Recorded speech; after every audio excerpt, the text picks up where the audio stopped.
A1. Yan yung room na. Tapos, nurse station. Tapos, yung dialysis room, yung may ilaw dito. Dito sa side na to, yung dialysis station. Yan. Ito lang siya. Tapos, yung room na available is room 6. Ito. Room 6. Yung available na yun. 2-3 sabi ni mama mo. Sabi, ayan yung dialysis center. Yan. Yung may mga upuan na yan. Yan. Tapos, ito yung kwarto. Buksan ko lang ilaw. Oh, ito. Ito yung TV. Ayan yung TV. Aircon.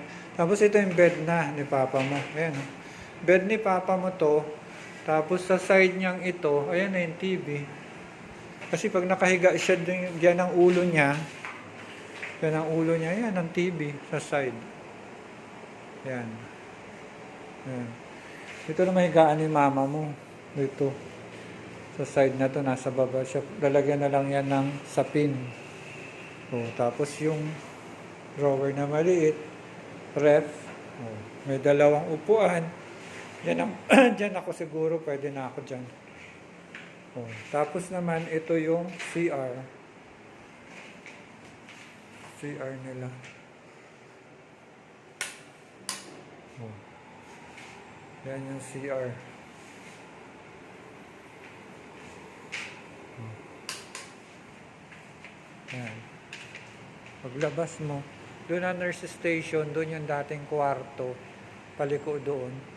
Tapos, ito yung dialysis na.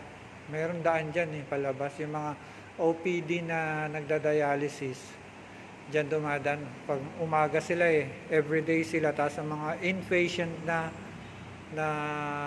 pasyente nagda-dialysis. Pag gabi, start from 6 p.m. Tapos ito na yung bagong kwarto, if ever, na magustuhan. Room 6.